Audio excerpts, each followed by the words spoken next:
Alkebu-Lan presents Africa Speaks on Voice of Africa Radio. Weekly discussions and live debate on all issues affecting the African community at home and abroad. Tune in Mondays 8 to 10 p.m. and have your say as we talk it straight and make it plain on voiceofafricaradio.com or 94 on your FM dial. It's live, it's hot, it's scintillating, it's real. It's Alkebu-Lan with Africa Speaks on Voice of Africa Radio.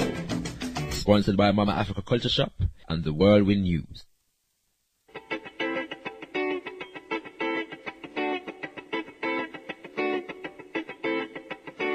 Alkebu-Lan presents Africa Speaks on Voice of Africa Radio. Weekly discussions and live debate on all issues affecting the African community at home and abroad. Tune in Mondays 8 to 10 p.m. and have your say as we talk it straight and make it plain on voiceofafricaradio.com or 94 on your FM dial. It's live, it's hot, it's scintillating, it's real. It's Alkebu-Lan with Africa Speaks on Voice of Africa Radio. Sponsored by Mama Africa Culture Shop and the Whirlwind News. Tendai Mwadi, be thankful unto God. Greetings, Voice of Africa family. You're tuned into Africa Speaks with Alkebu-Lan. Hosting tonight's program is Brother Omawali and myself, Sister Kai. It's Monday, the 4th of February, and it's 7 minutes past the hour of 8. Alkebu-Lan is known for keeping its finger on the pulse of the community, addressing the most pertinent and controversial issues some radio stations just won't touch. So keep it locked on 94 FM or www.voiceofafricaradio.com and join us for the next 2 hours in a lively, riveting debate by calling 0208-180-2523 or 07961 573 883. You can text us on 07904 899 195. On Africa Speaks with Alkebu-Lan, we talk it straight and make it plain. This show is not for the faint-hearted. The subject we will be discussing this evening, brothers and sisters, is Django Unchained, real black hero or insult to our ancestors. Django Unchained, real black hero or insult to our ancestors. We bring greetings from our spiritual leader, Bro.Ldr.Mbandaka, and the entire Alkebu-Lan family. Tendai Mwari. This is Africa Speaks with Alkebu-Lan, brothers and sisters, and this evening you can join us in a very important discussion. It was a discussion point that came up at the review Africa Speaks at the beginning of January, and we asked you, what subject matters do you feel that we should address on Africa Speaks? And this is one of the subjects that came up, Django Unchained. So we're going to be doing just that after this. Let me welcome our spiritual leader, Bro.Ldr.Mbandaka, who is our resident guest. Tendai Mwari, greetings and welcome, Brother Leader. Sister Kahi, I bring greetings as always in the most precious, powerful and bountiful name of our motherland, Alkebu-Lan, Mama Africa, in the sacred spirits of our most gracious ancestors, and the prayer for oneness, hope and prosperity for all African people upon the face of Mother Earth. Africa. To the God of Africa be the glory. It is a joy to be an African, and indeed a joy and a blessing to be on Voice of Africa Radio on this sacred Kujichagulia evening, or Monday evening, as we popularly say. Tendai Mwari. Tendai Mwari. Tendai Mwari, greetings and welcome, Brother Omawali. Tendai Mwari, Sister Kai, giving thanks and praises to Mwari Nyakusika, God the creator of the universe, through the spirits of Muzumukuru, our great ancestors. Rumbitsu kona Mwari Africa. To the God of Africa be the glory. It is a joy to be an African, and it is a joy to be on Voice of Africa Radio 94 FM, www.voiceofafricaradio.com. Tendai Mwari, brothers and sisters, even before Django Unchained, the new movie by Italian-American director Quentin Tarantino hit the screens, it has stirred up controversy. Many felt that Hollywood has a poor history dealing with slavery, the subject of the film. Yet this is scheduled to be the first of a slew of slavery-themed films this year. However, the ante was upped yet further last year before the film's release, when director Spike Lee, having read the film's script, declared, quote, "I'm not going to see it. It will be disrespectful to my ancestors. I can't disrespect my ancestors. Can't do it. Can't do it."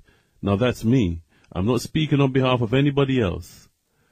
Some of the specific issues that Lee had with the film were the representation of slavery as a spaghetti western, the overtly comedic tone given to the subject matter, and the gratuitous use of the word nigger, an issue he's had with Tarantino before, and something comedian Cat Williams has now threatened to punch Tarantino over. Williams also suggested that he was offered the lead role but turned it down. He states, "They offered me the script and I said, any nigger that do this deserves to die," unquote. In addition, commentators like Howard University professor Edna Green Medford and writer Aisha Harris of State query the historical veracity of key aspects of the film's content, in particular the Mandingo fighting. But there's also been a groundswell of opposition to Spike Lee's position. Once upon a time, it seemed like the African defense of Quentin Tarantino was the sole domain of Samuel L. Jackson, who has been rewarded with several roles in Tarantino films, including Django. Perhaps it was this tendency that led author and cultural critic Ishmael Reed to comment in that portraying the role of house slave Stephen, Jackson is in effect playing himself. Now he's joined by a slew of personalities who have weighed in against Lee. According to Hollywood Reporter, Training Day director Antoine Fuqua said, "I don't think Quentin Tarantino has a racist bone in his body. Besides, I'm good friends with Django Unchained star Jamie Foxx, and he wouldn't have anything to do with a film that had anything racist to it." This is Voice of Africa Radio, streaming worldwide at voiceofafricaradio.com and across London on 94 FM, the UK's #1 African radio station. Tendai, brothers and sisters, and we continue with our subject matter, Django Unchained, real black hero or insult to our ancestors. Tendai Mwari. According to the Hollywood Reporter, Training Day director Antoine Fuqua said, "I don't think Quentin Tarantino has a racist bone in his body. Besides, I'm good friends with Django Unchained star Jamie Foxx, and he wouldn't have anything to do with a film that had anything racist to it," adding that Lee should have expressed his concerns directly to Tarantino, not publicly. Veteran activist and comedian Elder Dick Gregory was effusive in both praise and condemnation. He states, "I've seen Django Unchained 12 times. Never in the history of Hollywood have they ever made anything that freed the inside of me. The inside of me. I am 80 years old. I saw cowboy movies. Wasn't no black folks in cowboy movies. I'm looking at a western plus a love story. To those of you all that see it, you'll never see a love story about a black man and a black woman where it wasn't some foul sex and foul language. Huh. And Spike Lee can't appreciate that? The little thug ain't even seen the movie. He's acting like he white." Gregory also called Lee a punk. Elder Dick Gregory's views of the film seems entirely in sync with the vision of director Tarantino to, quote, "explore the history of slavery and give black people a Western hero," unquote. Luke/T Two Live crew, Campbell, went even further than Gregory in his Miami New Times column by stating, Lee needs to get over himself. He's upset because Tarantino makes better movies.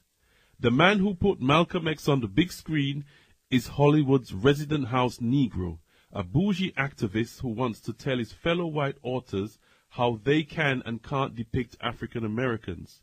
Lee could never pull off a movie like this. When he's not been an ass from his courtside seats during New York Knicks games, he's making bullcrap films that most African Americans cannot relate to. Spike is upset because Samuel L. Jackson's character in the movie is just like him, a conniving and scheming Uncle Tom, unquote. Maybe Fuqua, Gregory and Campbell have a point. Not only has Django Unchained tipped international box office charts, it is Tarantino's highest ever grossing film in the USA, where Africans have made up between 30 to 40% of the audiences. Maybe he has a point when he says African audiences just get Django Unchained. One of the touchstone elements for the film and a feature of Jamie Foxx's promotion is that, quote, I get to kill all the white people, unquote, to the extent that Africans have reported stood up and cheered when his character in the film does indeed kill all the Europeans. Civil rights organization, the NAACP, apparently also just get Django Unchained after it was nominated for every possible motion picture category in its recent Image Awards, billed as, quote, the nation's premier event celebrating the outstanding achievements and performances of people of color in the arts, as well as those individuals or groups who promote social justice through their creative endeavors, unquote. Jamie Foxx was named Entertainer of the Year, while Kerry Washington, who plays Fox's embattled wife in the film, won both the President's Award and Outstanding Supporting Actress in a Motion Picture. Samuel L. Jackson won Outstanding Supporting Actor in a Motion Picture. Some commentators assert that the focus on Spike Lee is misplaced. Broadcaster Maurice W. O'Kelly goes as far as to say, we owe Spike Lee a huge apology. Lee's critique is not, was not, and will never be dependent on the quality of the movie. It never was about the movie. It was about the very premise. If you need to see the movie to gauge the accuracy of Lee's point, you've already missed it. We collectively missed Spike Lee's point and owe him a huge apology. Quentin Tarantino has never fought for or to uplift us. Luther Campbell definitely definitely has never fought for us, and the next uplifting thing he does will be his first. Spike Lee doesn't need my help to defend him, but he does deserve our gratitude and respect. Chairman Omali Yeshitela of the African People's Socialist Party, writing for Black Agenda Report, posits, even O'Kelly misses the point. The main problem with Django is its function as a cover for slavery and capitalism. To dismiss the movie because of a presumption of Tarantino's racism, or to ignore it because it is an insult to our ancestors, is to miss the point. We reject Django because it minimizes the role of the organized masses in making and changing history, reducing us to political fodder for white liberals and their special 1 in 10,000 Negroes or talented tenth.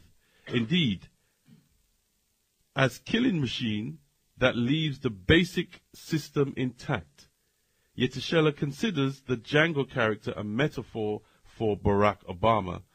Similarly, in one of the insightful reviews of the film, youth leader and spoken word activist Shakara regards the film as, quote, somewhat entertaining piece of sinister cinematic propaganda, unquote, adding, there is a need for black people to stop being satisfied with carrots and start plowing our own field as consumers and creators.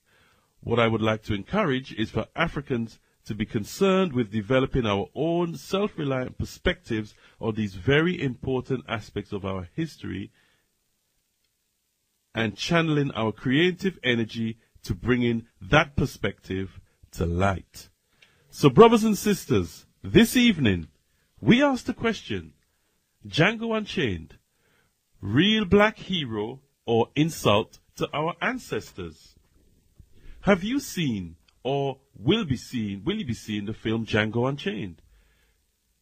If you've seen it, did it free the inside of you? Is Spike Lee right to criticize the film without seeing it? Can you make a film about slavery without using the word nigger? Should he have made his view public? Should or can Europeans make films about slavery? Why is there a slew of films about slavery being released this year? Were Fuqua, Gregory and Campbell right to criticize Lee? Is Spike Lee a, quote, a conniving and scheming Uncle Tom, unquote? Is it true that there, quote, wasn't no black folks in cowboy movies, unquote? Is the film deserving of its NAACP Image Award victories?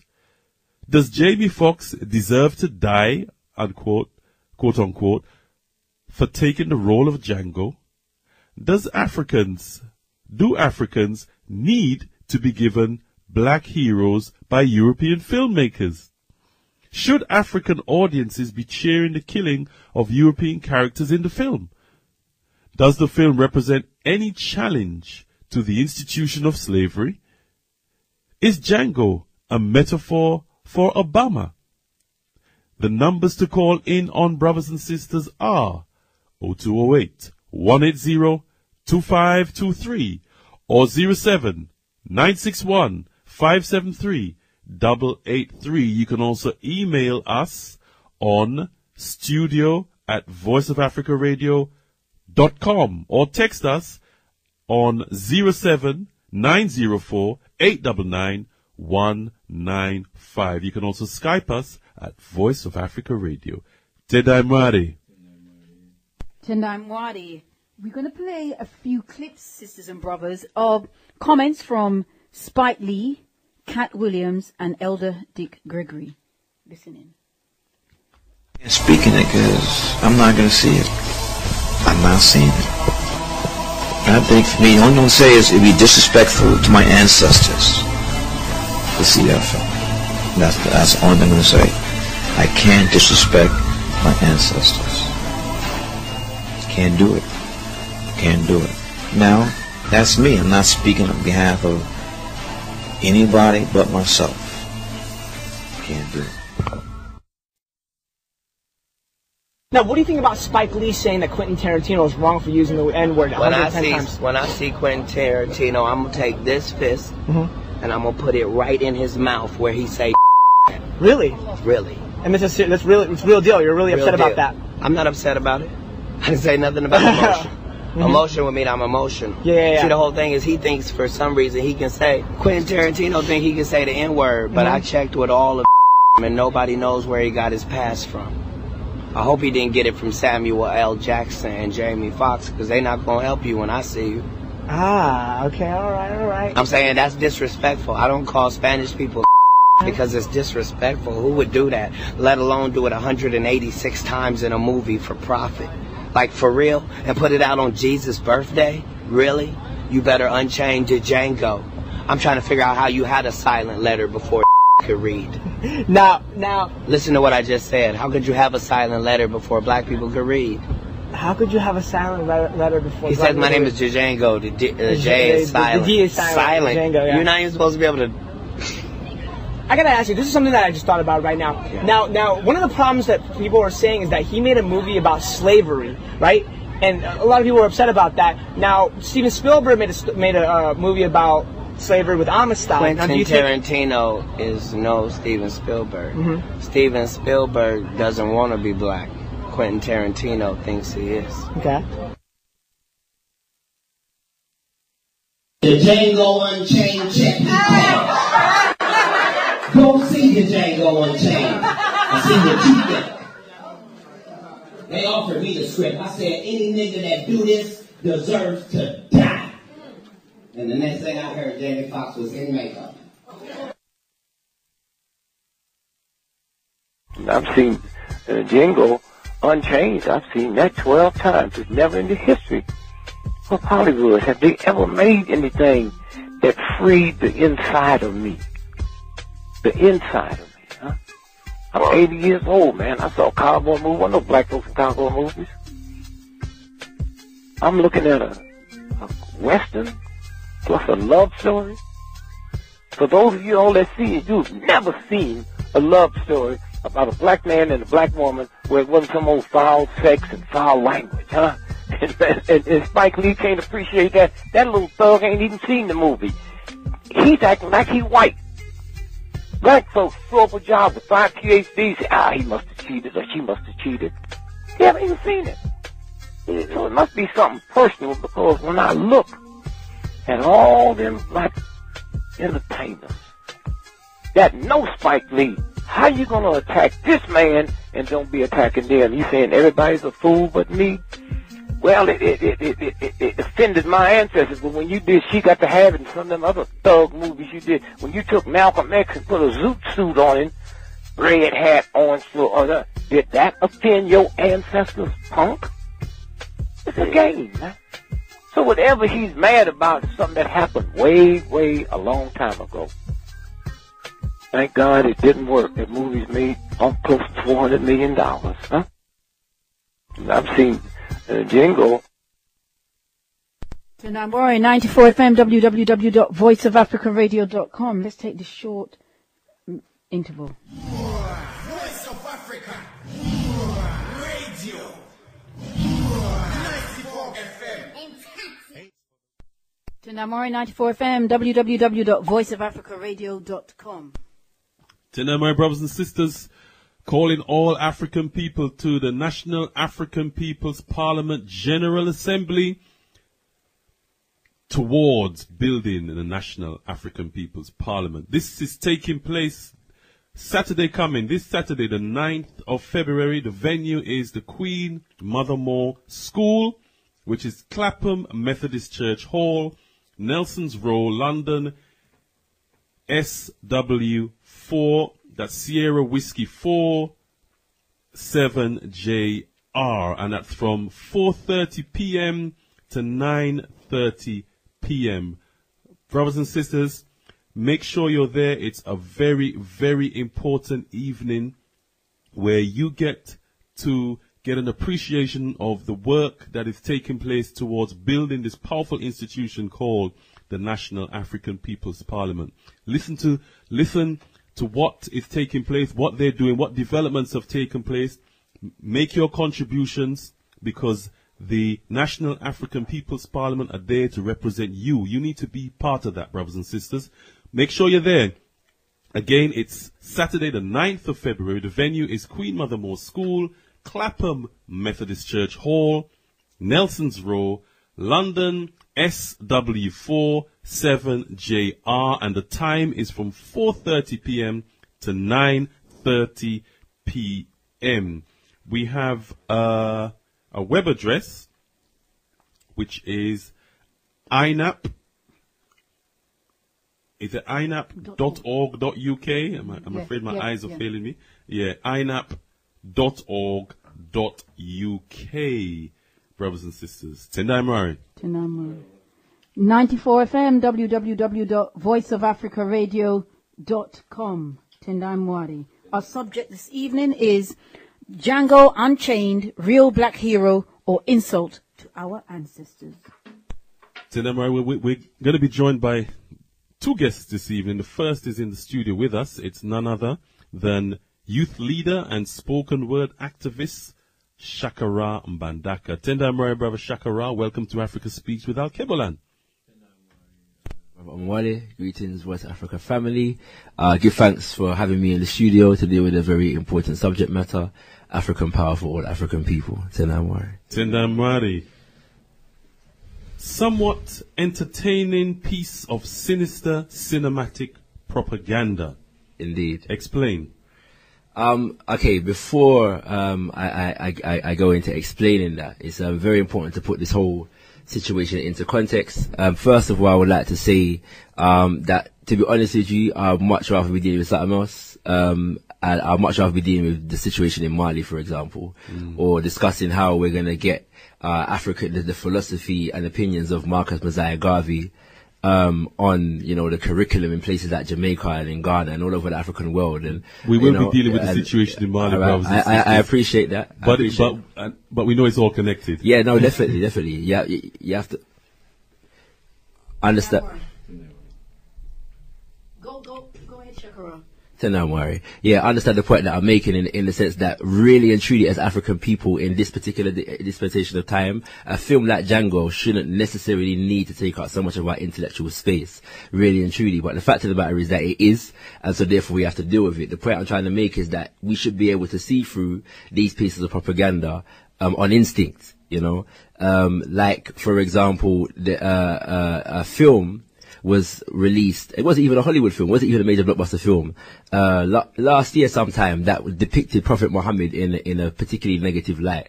And Muslims didn't really need a meeting, a radio show, you know, and all these things to be able to see through the foolishness. They basically immediately reacted. Was it even a proper film? No, that's the point. It was an independent kind of, it looked like some spoof joke business thing. Yeah. And, you know, they were vexed, you know what I mean? But to the extent that this is a topical issue for African people, we are dealing with it. And I don't want to just deal with the film, because if you just deal with the film, you're missing the point. This is not just about Django Unchained, Quentin Tarantino, and whether the film was good or not. Yeah. This film, it has come in a context, and as you said in the introduction to the show, there's going to be a number of films released this year dealing with the history of African people, our enslavement, and related themes. Why is that the vogue for Hollywood at the moment? Understanding that these people don't just, you know, create trends as, you know, a coincidence in a vacuum. These things don't happen in a vacuum. Well, what we have to understand at the moment, what's going on, is that this particular year is the 150th year anniversary of the signing of the Emancipation Proclamation. And that particular document has been used to perpetuate one of the biggest lies that has ever been told with regards to the history of African people. And that lie is that Abraham Lincoln, through the signing of this particular document, freed the slaves. And we will know that one of the films that has been released recently is a biopic on Abraham Lincoln. And so we need to make it clear for, as African people, that Abraham Lincoln was not our savior, and nor is Quentin Tarantino in this particular time. But what is taking place is that, and nor is Steven Spielberg. Well, exactly, right? But what it is that, you see, European people use every aspect of their culture as a celebration of their history. And what happens is, because we are not, as African people, as connected to our history as we should be, we end up reacting and responding to their celebration of their history as if it were our own. This is very, very dangerous, extremely dangerous, because what we are doing is engaging in the worship and the praise of somebody else's ancestors. We do it constantly as African people. The problem is, they don't call it ancestor worship. They call it the Olympics. They call it Hollywood. Yeah, you know what I mean? They call it Christmas. They call it Easter. But really, what all of these all of them, they're always celebrations of European ancestry. And as African people, we disempower ourselves, spiritually speaking, intellectually speaking, when we continue to engage in the praise worship of these people's ancestors. And so what I'm saying is that when we look at this, if we go into this with an unthinking mind, that is what we'll be doing as African people. There are two ways to combat that as African people. We could, one, completely ignore it and get on with our own business. It would be a beautiful thing if it was there as African people. Or we could use it as a time to see how these particular events, these particular people relate to us as a people, and look at it from our own perspective. So if they're looking at Lincoln, we have to understand where we were as African people during the time of Lincoln. What did Lincoln represent to African people? What did the signing of the Emancipation Proclamation represent for African people? Did Lincoln indeed free the slaves? Yeah, we need to look at it from our own perspective and therefore empower ourselves to be able to engage in some counter attack, so to speak. And that's not what you see. If we're not doing that, then we're perpetuating slavery. Yeah, and so this is why it's important to deal with Django Unchained. Why is it a piece of sinister cinematic propaganda? For a number of different reasons. First and foremost, just like celebrating Lincoln for freeing the slaves, Django Unchained comes at a time where Hollywood has never really properly dealt with the issue of slavery. Is there an intention? There's an intention not to deal with the issue of slavery. Yes, definitely. And if you, growing up, I used to hear that, whenever there's a film on slavery, what you never see is the enslaved African taking vengeance on the master. There's never really been a slavery revolt film, you know what I mean? Whenever there's films on slavery, the slave is a very sanitized view of slavery. Cut away. Right. And this is something that African-centered activists, scholars, and historians have been saying for decades. Right? Hollywood has never done it. What they do it now, but they give you a white director to give us yeah, the so-called unsanitized raw. This is going to show you what slavery was like, yeah, even albeit a fictional representation, but it's now the enslaved African taking revenge, yeah, on the master. And so the fact that it's a European director is not an accident, and we need to be mindful as African people just not to play into that kind of hero worship as far as Europeans are concerned. There's deeper reasons underneath that, but yeah, we'll come back to that later. Most definitely. We give thanks, brother Shakara, some very, very intense reasoning there, brothers and sisters. We give thanks to our brother Shakara. Some of the things he was talking about was every aspect of our culture, every aspect of European culture is used to celebrate their history, brothers and sisters. And this is just one vehicle that is being used to celebrate white culture, white history. And he spoke about a number of different events, from Xmas to Valentine's, you name it, brothers and sisters. Every opportunity they use to celebrate white culture. Do you agree? We're going to hear from Brother Shakara after a short interlude, brothers and sisters. Just a reminder again, brothers and sisters, make sure you're there this Saturday at the General Assembly, this Saturday the 9th of February at the Queen Mother Moore School from 4:30 to 9 p.m. Make it a date, brothers and sisters. Your representation is very, very much needed. Tendai Murray. Tendai Murray, brothers and sisters, you tune to Africa Speaks with Alkebu-Lan on the 94 FM, www.voiceofafricaradio.com. The subject matter this evening, Django Unchained, real black hero or insult to our ancestors. We have our special guest this evening, Brother Dr.Mbandaka. And our brother was talking about, gave a very in-depth analysis of the film.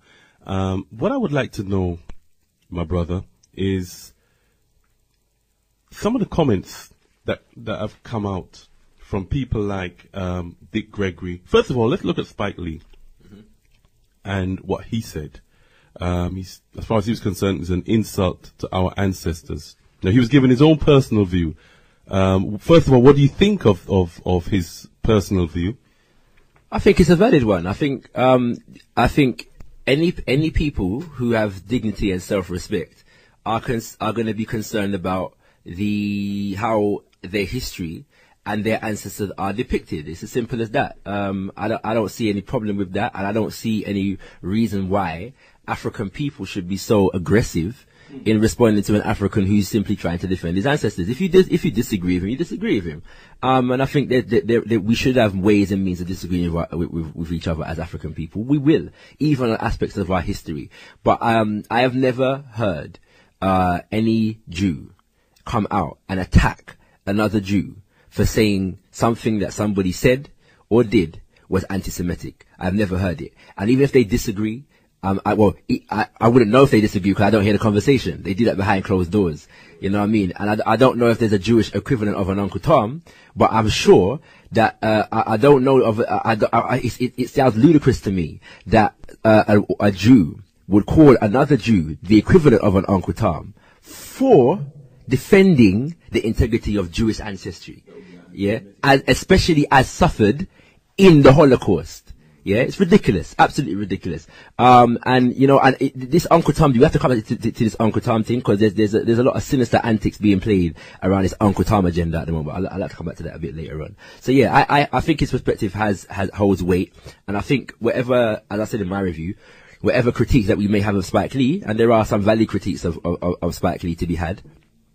I believe that what cannot be denied is his attempt to address real issues pertaining to the African community, his attempt to depict African people, particularly so-called African American people, in a positive light, in a light that is detached from general mainstream depictions.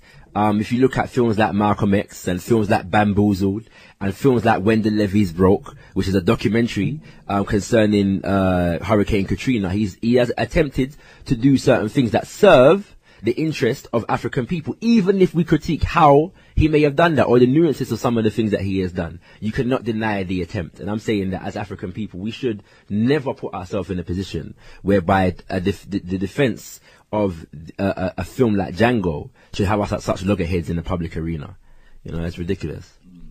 Yeah, Tendamori, I mean, our elder Dick Gregory, he really goes after Spike Lee, calling him a punk. And I mean, it's all right if you have a difference of opinion, but this is getting personal.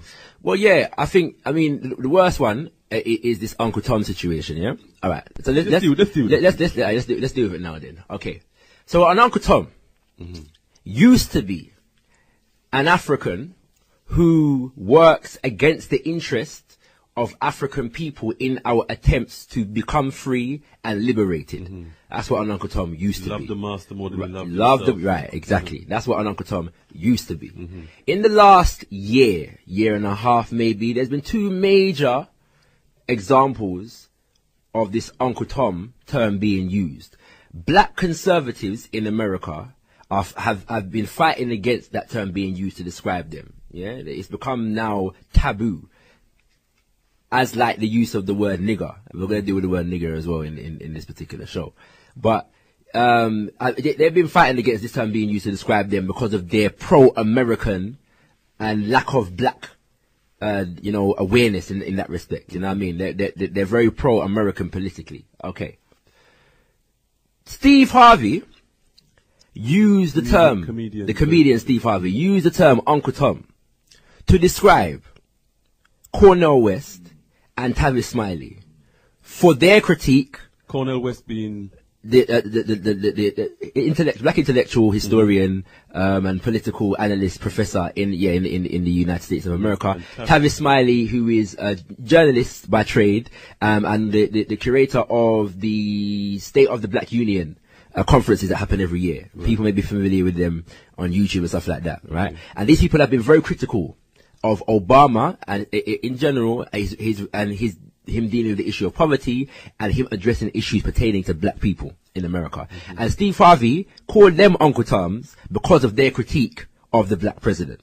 So now we have another African, Luther Campbell, calling Spike Lee and Uncle Tom for critiquing a film done by a European. Okay. About our enslavement. Chairman Omali Shatila, whose review I was able to read just today, said that Django Unchained is a metaphor. Django himself is a metaphor for Barack Obama. Let's break that down.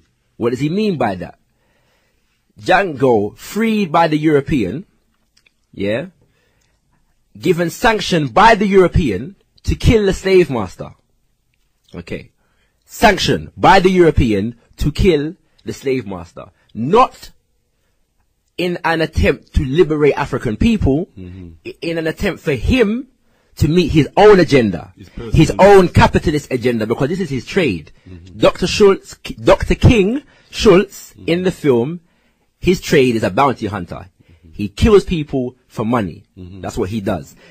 On behalf of the state, on behalf of the law enforcement of the state. Very important. Right? So this is what happens. Barack Obama now is today's African who has been sanctioned by the state to use the machinery of the state in the murder of people around the world.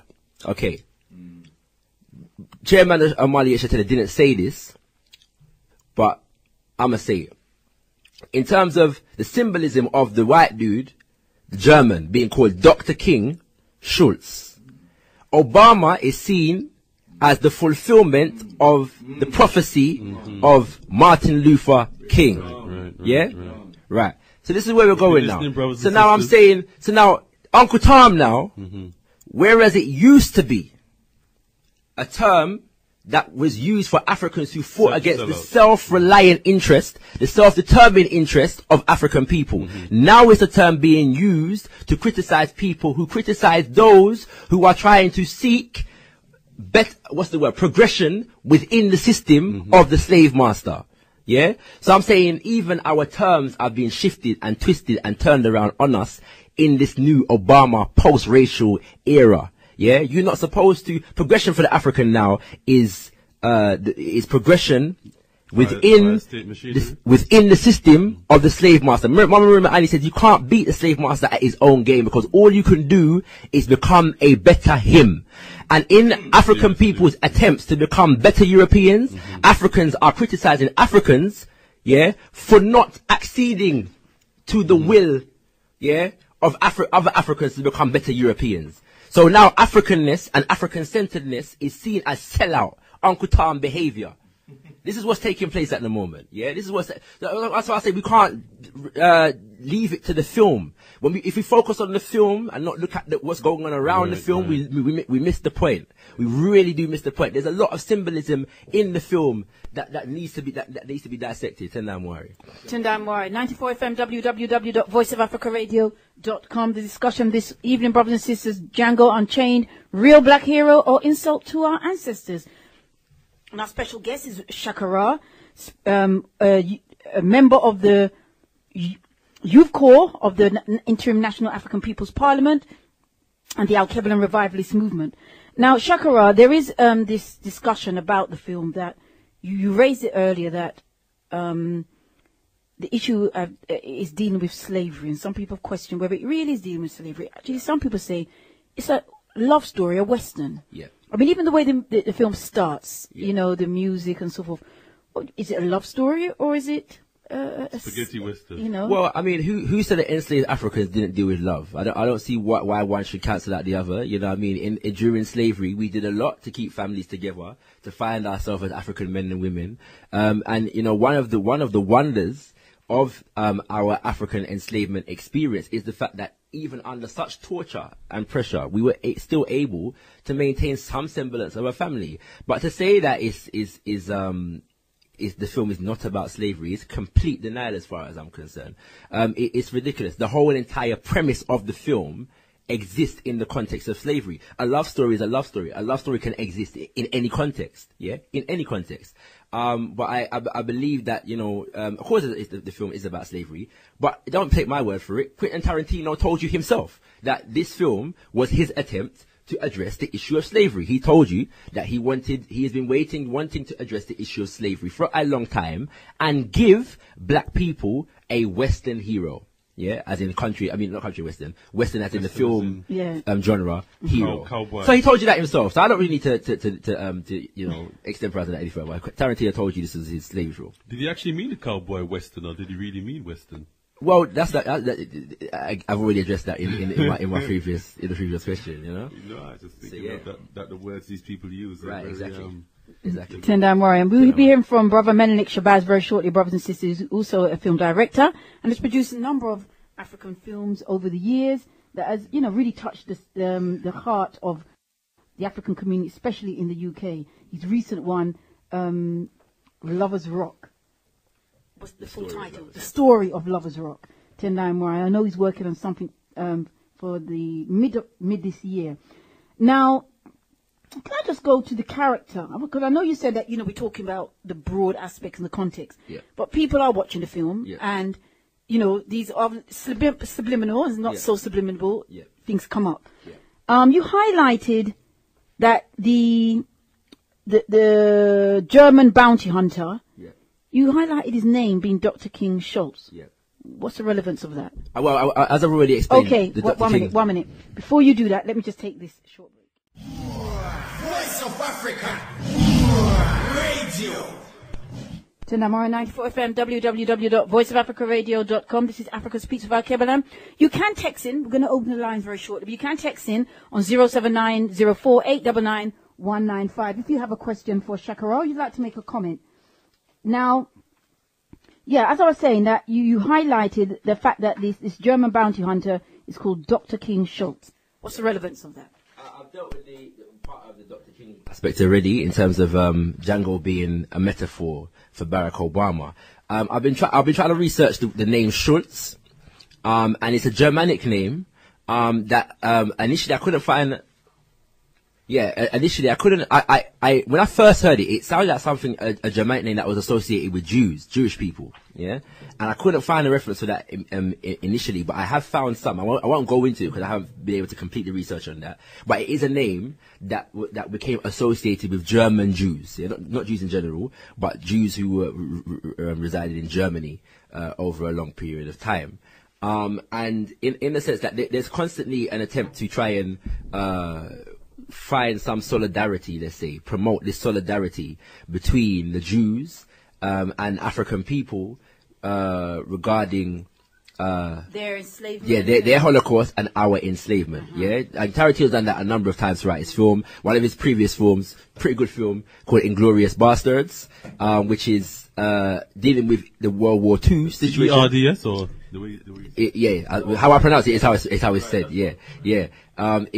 Deals with the World War II and the what's the word, mass murder of Jews, and the main Jewish character in the film, Jewish woman, is in love with an African man in France. You know what I mean? So it's all these allusions to Jewish African relation and solidarity in oppression that go through these films. But there's a lot of Germanic references. What is the what is the Practice a suggestion. We're in the period of memorial of the life of Baba Tony Martin, and we know the experience he had at the hands of the Jews because of him, speaking about the role of Jews in the enslavement of African people, disproportionate involvement. Perhaps there's a suggestion there, a symbolism, suggesting that Jews were on the side of African liberation, that's abolition. exactly what it is. That's exactly what it is, and they've attempted that trick throughout our history, including the civil rights movement, and those kind of things. But you say a trick. Are you saying that Jews have not been? Of course not. I mean, it's one of the little known or lesser known aspects of our enslavement that the Jews were thoroughly involved in it. Whether as slave masters, slave drivers, or slave so-called quote-unquote traders. Much of the trading that was done wasn't done by African kings and chiefs in Africa. It was done by Jews on the European coastline. That's you know what I mean? Say, well, where's the evidence? What kind of reference points can you give us? There's a number. There's YouTube Tony Martin, Professor Tony Martin. But a lot of this information came out via a book that was done by the Historical Research Department of the Nation of Islam, entitled "The Secret Relationship Between Blacks and Jews." So there's information out there on that particular subject. And correct that most of Baba Tony Martin also has a book called The Jewish Onslaught that has some of that information as well. I was going to say, to my understanding, has that particular book, The Secret Relationship Between Blacks and Jews, most of the evidence is Jewish scholars. They've used the source material of Jewish scholars to compile that particular book. But in terms of the Germanic, there's a lot of Germanic. Can you explain? Explain that? So Bro.Ldr.Mbandaka and all that. Django's wife, is a woman by the name of Bro.Ldr.Mbandaka.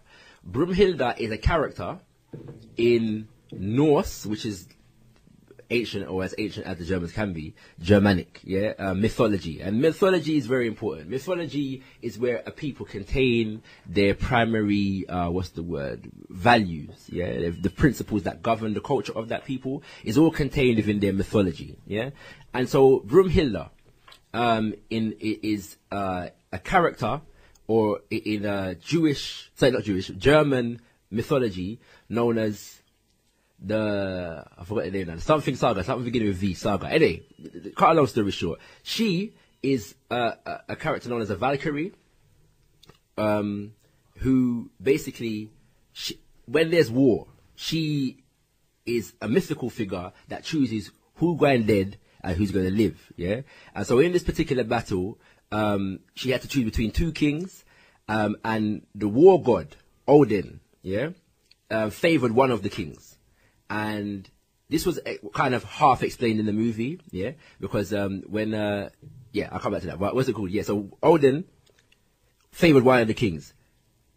Bro.Ldr.Mbandaka chose the king who he did not favor to win the battle. For that, she was banished, to some fiery castle and to sleep in a ring of fire and so on and so forth. Okay, so this is now, I was saying that they get us to engage in the praise worship of their ancestors. Yes. Right. So this is symbolism now, in the sense that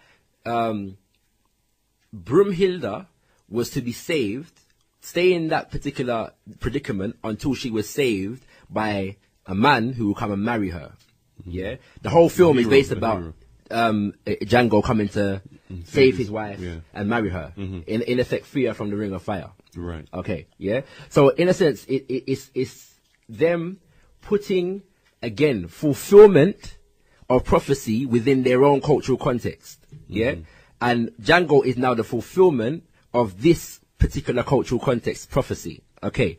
But Odin is likened, as far as those Europeans are concerned, to Ogun, which is the Orisha, or the deity of war in Yoruba tradition.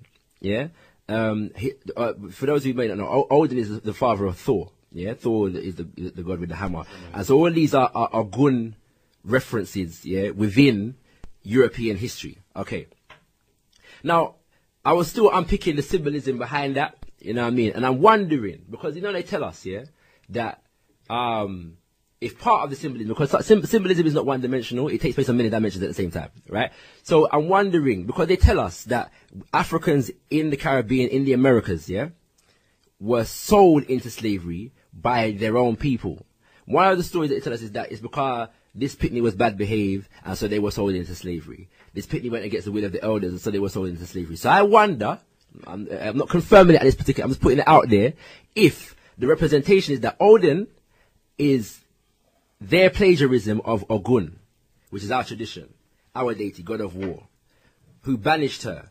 I'm wondering if that is a symbolism for that, if that makes sense, in the sense that Africans in America now have been banished to that condition because their forefathers in Africa put them in that predicament. You know what I'm saying? Right? So I'm not saying it's a given at the moment, I'm still doing the research. I'm saying that I'm thinking about it and I'm putting it out there for the listeners. The main point I'm trying to make is that this is all about them reinforcing their own history.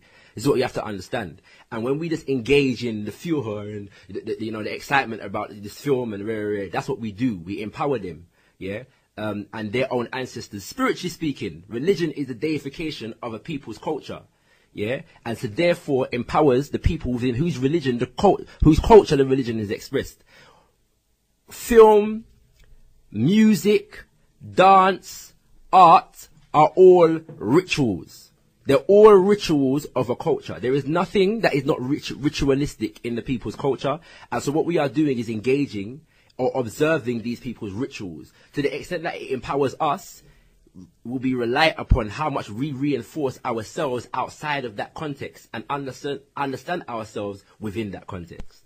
Tonight, Murray, 94 FM, www.voiceofafricaradio.com. You're listening to Voice of Shakara, who is a youth member of the Alkebu-Lan Revivalist Movement and part of the Youth Corps of the Interim National African People's Parliament. He's a spoken word activist as well. And he's breaking down this very important film. It's important because African people have all over the world, or at least the European world, are discussing, and some are celebrating, some are questioning the intentions behind this film, Django Unchained, Real Black Hero, or Insult to Our Ancestors. That's our subject this evening. Django Unchained, Real Black Hero, or Insult to Our Ancestors. And yes, somebody did text in, and as I said earlier, that what we are trying to do is address some of the requests that brothers and sisters gave at the very top of our show in the year, in January, of different things they felt that Africa Speaks needed to address. And somebody did text in and said, have we forgotten that we need to discuss Ivory Coast and Ivory Coast? Have we just forgotten to discuss Ivory Coast and Mali? No, we haven't. On Thursday mornings, Brother Stephen Quao is with us on our Wake Up Africa program, and we discuss Ivory Coast, Congo, most of the issues around French-speaking countries, but Ivory Coast a lot. But next week we will be unraveling this issue in Mali, this war that has been waged against Africans in Mali.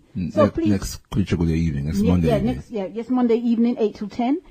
So keep it locked on 94 FM, and continue to text us with if you have if you feel there are topics that we need to address, and we will be systematically going through the different ones that you gave us, brother and sister, and we do appreciate it. The lines are open. I know some of you were trying to call earlier.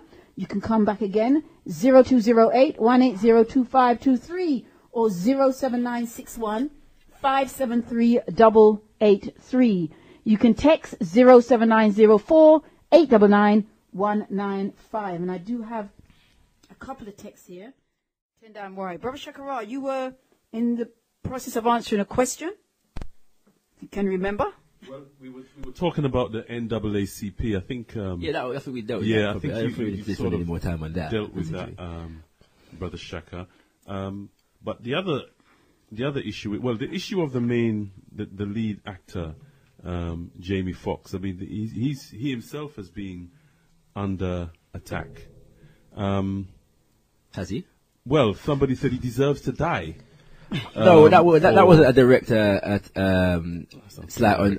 No, that wasn't really about Jamie Foxx. Please explain the context then. This was Cat Williams basically saying that he read the script and he said that any Negro that takes on this particular role deserves to die. That's what I'm saying. It wasn't necessarily directed at Jamie Foxx. He's taken on the role. So, I mean, the mere fact that such a comment is made. Yeah. This is really what I'm getting. Yeah, I don't think. I mean, that's one person. For the most part, Jamie Foxx and this film are receiving rave reviews from all over the world, particularly from the African community. Right. I think you read in your synopsis that 30 to 40% of the audience has been African people. Right. You know what I mean? So we've supported it with our voice and with our dollars and our pounds, so to speak. So I mean, really. I'm not really taking that on, to be honest with you. But I mean, these are the issues that are out there also. I mean, no, I hear that, but I'm sure nobody really believes that Cat Williams wants to see Jamie Foxx dead. Not so much the extremities of it, but I mean, even in terms of the position of Samuel L. Jackson as well. Do you think that these people are mercenaries? The actors? The actors. Mercenaries is the wrong word. The mercenaries are the people that control Hollywood, you know what I mean, that put out the money for the film, you know, that the producers and things like that. These people have an agenda. Within the context of the legacy of... No, I'm answering the question. I'm just being very careful how to characterize our people, you know what I'm saying, in that respect. I may disagree with them. I'm not going to call them mercenaries in the sense, and I'll tell you why, especially in relation to this particular film, because that is one of the tricks of this particular film as well. You see, one of the things that the film does is set up the African subtly as the main villain within the film, yeah. And I'm saying that we can focus on the actors, you know. The actors exist in a context, yeah. And whereas we may have some family business to take care of as regards to our people, we must be clear about the condition within which these actors are operating, yeah. And so I'm saying that you know, just to substantiate my point slightly for the sake of the listeners in terms of the film itself, yeah. There is not a redeemable element, yeah, in the character of Stevens, yeah, as as Uncle Tom, yeah. He's, you know, the classic Uncle Tom caricature as personified. And the role was played. The role, as with all of the roles in this particular film, was played brilliantly. You can't fault any of the acting that was going on in the film. Acted very, very well, right? What is going on though? What is the context of what is taking place? Yeah. Do we need to wait? Finish your point. All right. It's Don't worry. You were talking about the character of Stephen and. No, go to the break. We'll come back. Not a break. I was Okay. just We've got taking a caller. Go ahead. Okay, Tendai D from Greenwich. How would you like to join the discussion? Yeah, greetings, Tendai Marva, Alkebu-Lan. Tendai Mwade. Yeah, Tendai Marva. I would just like to make a comment in relation to the Django film. I watched it briefly. As far as I'm concerned, the film got better and better, more entertaining as it went along. And I like the theme of the fact that Django, seen a black man and a white man work together for something positive, and also I liked in the film the theme of the display of deep love by a black man towards a black woman. I mean, that isn't really portrayed in a lot of themes nowadays about black men towards black women, because the main theme in the media of black men towards black women is treating them like hoes, like making them display themselves in some hip hop hoified way.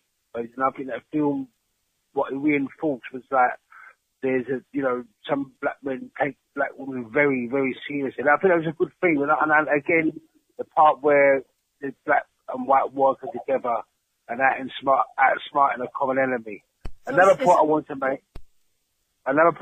make was in relation to an American woman that has made wrote a book about the life and times of Rosa Parks. And what she said on Democracy Now! This evening was Rosa Parks' grandfather was a Garveyite. And after Rosa Parks, he influenced Rosa Parks. He influenced Rosa Parks, her grandfather. And after a demonstration on the bus, when she made the scene on the bus to get black to start off a black civil rights movement, she linked up with Martin Luther King after that, and promoted and supported and influenced Martin Luther King. So Marcus Garvey had inspired Rosa Parks' granddad, who influenced Rosa Parks as a Garvey, and she influenced Martin Luther King. So the rippling effect of Marcus Garvey is partly responsible for Martin Luther King's success, which seems to have gone unnoticed, according to me. That seems to have gone unnoticed. So this, when I eat Alkebu-Lan, the Alkebu-Lan family, and the Rastafarians, and a lot of conscious African American and conscious Africans in the continent. You've got 10 seconds. A lot of conscious Caribbeans promote Marcus Garvey. I have to say, you doing the right thing, because that man is responsible for a lot of powerful people to become successful. That's what I want to say. Goodbye. Thank you very much, D from Greenwich. Thank you for your contribution this evening. And are you looking for maximum exposure at a competitive rate? If so, then talk to us at Voice of Africa Radio on 94 FM. We guarantee you access to our diverse audience within London and far beyond. Here on the Voice of Africa Radio 94 FM, your voice will be heard. We bring the sounds of Africa. We bring the sounds of Africa right to your doorsteps. So what are you waiting for? Call Voice of Africa Radio on 0208 471 9111 or 079 508 1959 and watch your business grow. Talk to us, talk to Africa. Hello? Hey baby, what's up? How you doing? Look, I can't talk right now. I'm listening to something brand new on the radio. It's hot. At long last, the battle has been won. For the first time in the UK, Africans now have a voice. Voice of Africa Radio has now been awarded a 5-year license to broadcast in London. And remember, it's your radio, so we still need your support. This is Voice of Africa Radio, streaming worldwide at voiceofafricaradio.com and across London on 94 FM, the UK's #1 African radio station. 94 FM, www.voiceofafricaradio.com. The numbers to call are 07961 573 883. We have Peter on the line, 10 9 Wadi. Greetings and welcome, Peter. Okay. Could you just hold something while I turn the music down? Yeah, I didn't get what you were speaking about because I can't get you on the radio. We're talking about the film Django Unchained. Have you seen it or heard about it? I heard about it, but I haven't seen it. So I can't make any comments because I haven't seen it. Okay, then. I'll speak to you on Thursday. All right, then, my brother. You take care. Okay, then. Say hello to my virgin. All right, I will do. Tendai Mori. Okay, then. Thanks. 94 FM, www.voiceofafricaradio.com. The numbers to call 0796157388. You don't have a lot of time. You can. You don't have a lot of time, but you'll have 1 minute, 1.5 if you're lucky. Please try not to call 0208-180-2523 because that number is not being successful. Tendai Mori. Sister Kai. I got a text there from Brother Kelvin. He says they could never make a Muslim film called Mohammed Jihad or a Jewish film, Stanislavski Ungassed. If they did, there would be riots and they would shut Hollywood down. Only we black people accept this nonsense. That was from Brother Kelvin. Very incisive, Brother Kelvin. Tendai Mori. Let me see, Sister Kai. I think there's another one coming up here. Seems to have gone. Tendai Mori, 94 FM, www.voiceofafricaradio.com. Tendai Mori. Shakara, your comments on the contribution from our previous guest, G from Greenwich, I believe, or D from Greenwich. Right, but yeah, just to say, I mean, it's hard not to see, and we're hard pushed, to find positive examples of black love, in today's society. What we have to be careful though, as African people, is not, allowing the scarcity of the time to become our only means of judgment, if that makes sense.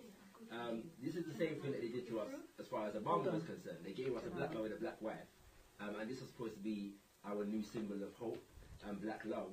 And the standard by which now all black love is judged, and I think we need to be careful about that. I think there are issues beyond just that particular fact. You know what I'm saying? That we need to take note of. And the fact is, they couldn't just give us a film that didn't give us anything to cling on to, So the killing of the slave master is something to cling on to. The fact that the African man is going to save his African wife is something to cling on to, yeah? And so by virtue of those things that we have to cling on to, we don't look deeper into the film, we don't analyze deeper into the film because the black man is trying to save his black wife in an environment where black men are viewed as the number one abuser and ridiculer, debaser of the African woman. And it's a good trick, I'm saying. I'm not saying that, and I can't say that, it's not touching, to see when Django opens the door, and says, "It's me, baby." It's touching. It's touching, It's a beautiful moment, in cinematic history, It's touching. When he's whipping the slave master, you want to cheer for Django when he's whipping the slave master. You do. You really, really do want to cheer for Django when he's whipping the slave master. At the same time now, we have to look at, as I said, not just the film, but the context that is around the film, that the film is coming to us in. So in that sense, I cannot personally just be an unthinking celebrator of a film like this. Tendai Mori, we have our last caller for the evening, Brother Gordon from High Wycombe. Tendai Mori, Brother Gordon, how would you like to join the discussion? Tendai Mori, sister, Tendai Mori to all the brothers and sisters in London there. Okay, good. Yeah, I've seen this film. Saw the mixed reactions. What I think is that sometimes out of the bad you can get good. So, as one of the last callers was speaking, he was saying that there was like a strong power of black love that came through there with Jamie Foxx and the sister. That he would go through hell and do anything to get to her and so. But what I think too is that the movie portrays, especially like the horrors of slavery, some of the punishment and that kind of thing, in a real graphic sense. I've never seen that on, say, the Hollywood screen. You've seen things in documentaries that have come out from the African community and African scholars, but I've never really seen. I mean, Roots was really a picnic compared to what you could see in this film. So I think it could awaken a lot of people to some of the horrors of the Ma'afa. The other thing is that in terms of Spike Lee, I mean, he's had a chance of making a lot of films for our community. But, I mean, Malcolm X. That film wasn't really a revolutionary film, so I don't know why he's behaving the way he is. Tanamari, thank you for your contribution this evening, Brother Gordon. Yes. 94 FM, www.voiceofafricaradio.com. We have to take your closing comments from yourself, Brother Shakara, and then we'll just get some closing comments from Bro.Ldr.Mbandaka. Two very, very quick points. I'll be as quick as I can. Right. Two things that we have to be very careful of. This love business, yeah? Let's call it romance, yeah? Not just love, it's romantic love that the film was based upon. It's a very good strategic focus for the film. And it's a very good strategic focus for the film because it acts as a distraction. When you look at Django's relationship throughout the film with any of the other enslaved Africans in the film, he has very little connection with them. Yeah, for the entire film. Yeah, I'm not just talking about when he's in character with Dr. Schultz, because they were in character at one point, but I'm saying that look at the entire film, there is no connection. So when Schultz asked him, I didn't know that slaves believed in marriage. His answer was, me and my wife do. It's particular to him and his circumstance. Okay, so we don't get an idea of the context of slavery and the impact that it had on African people. Yeah, the focus was him getting his own wife. There is no inclination, there's no talk of freedom, there's no talk of liberation, yeah, in the film. That's not the focus of the film. It could have been, because films are written, and this is a fictional story, it could have been if they wanted it to be, but they focused on love, okay? So whereas, yes, they gave us a carrot with the love thing, and the black love, and the rare, and so on and so forth. We have enough examples in our history. If you want an example of black love, look at Omawale Malcolm X and Betty Shabazz. Look, you know what I mean? We've got enough examples of black love, yeah, within our history. There's there. Look at Papa Marcus Mosiah Garvey and Mama Amy Jakes Garvey. You know what I'm saying? We have those examples, yeah, and let's do films on them where we talk about their love in those films. But I'm saying that look at the love in the context of the film and what it represented. Lastly, we have to understand that in terms of, I started talking about the character of Stevens earlier on, yeah? And I'm saying that unequivocally, Stevens was made to be the main villain. There is not, whereas Django had very little connection with the rest of the Africans in the film, yeah? Dr. King Schultz began to empathize with the condition of these slaves, these quote-unquote slaves, and through his travels with Django, said to him something to the extent that, I have never freed a slave before. And now that I've done it, basically I like the feeling, yeah? I feel responsible. He said, I feel responsible for you. He's now feeling responsible for these slaves. Django has no responsibility to anybody else other than his wife. But the main slave master, Candy, in his main monologue in the film, expresses empathy for the state of the enslaved African. When he asked the question, why didn't they kill us? I've been living on slave plantations all my life, and the main thing I've wondered is, why didn't they kill us? He himself can empathize with the slave. But Uncle Tom, Stevens, has no redeemable feature. Before Stevens, yeah, this is something that was said on my particular review, comment that was made as well.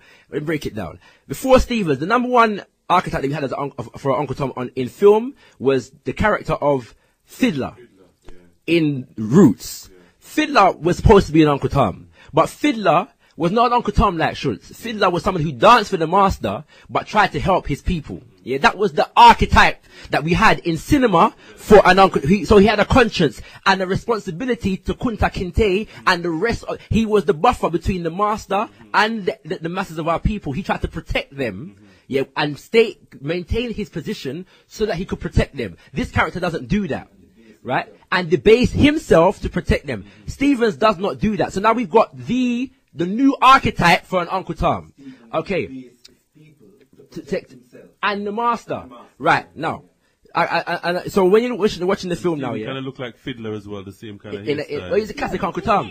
Right? Boondocks, isn't he Uncle Rufus? Yeah, yeah, what I mean, Uncle Ruckus. Yeah. Apparently there's a film coming out about him later on in this year as well, right? Uncle Tom?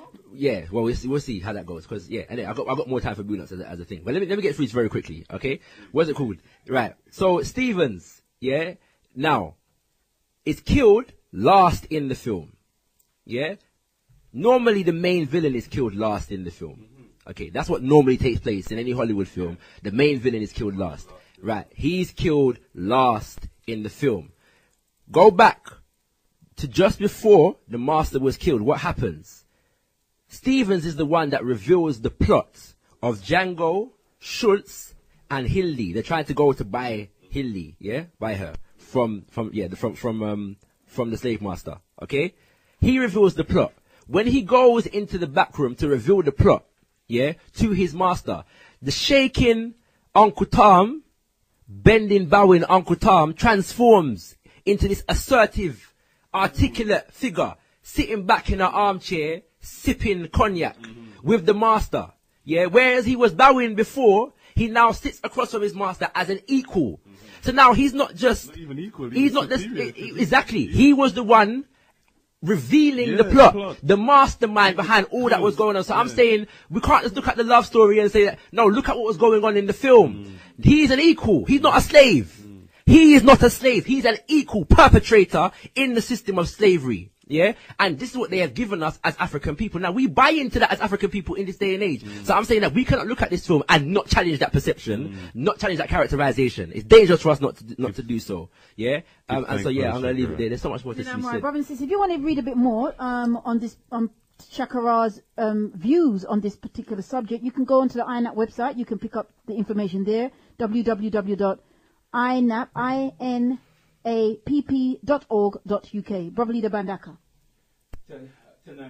I don't even have time to, give this young man, Shakara, the praise that is due to him this evening for the powerful analysis that he's given us of this film. And yes, I would agree, brothers and sisters, read his written review of the film. It really is very, very profound. Two very quick points, because I don't have time. Just to say that all forms of deception are predicated on seduction. And this is the essence of the message that we're getting from Brother Shakara this evening. We get caught up with the seduction and we allow ourselves to be deceived. We must remember it was Plato, several hundred years BC, who said, if you want to control the people, control the arts. So we don't look at art as projected through the media, which makes art even more powerful in our time, simply as entertainment. We must understand that it goes beyond entertainment. It is, in fact, a tool of human control. This is what we have to understand. So we can't just look at the symbolism. We have to analyze the substance, and that's what we've got from Shakara this evening. So brothers and sisters, because of time, I simply have to move to quickly reminding us of the General Assembly of the National African People's Parliament, which is on this Saturday, the 9th of February. It's at the Queen Mother More School, Clapham Methodist Church Hall, Nelson's Row, London, SW4 7JR. We start at 4:30 p.m. We finish at 9:30 p.m., brothers and sisters. And for more information, you can log on to inapp.org.uk for further information. Yes, you lose the www. Forget the www. Okay. Yes, INAP. inapp.org.uk. Brothers and sisters, or call 07908-814-152. I close, brothers and sisters, as always, in the words of the most eminent prophet and king, His Excellency Marcus Mosiah Garvey, who says, unite, organize now or perish. Rise, rise, you mighty African people, for you can accomplish whatever you will. Tenamari, this has been Africa Speak to Alkebu-Lan on Voice of Africa Radio. Join us next week between 8 and 10, where we talk it straight and make it plain. Next, brothers and sisters, Brother Vincent. Tenamari. You can also join us on Thursday mornings, 8 till 11, on Wake Up Africa and People's Parliament.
Wonder just where the right place.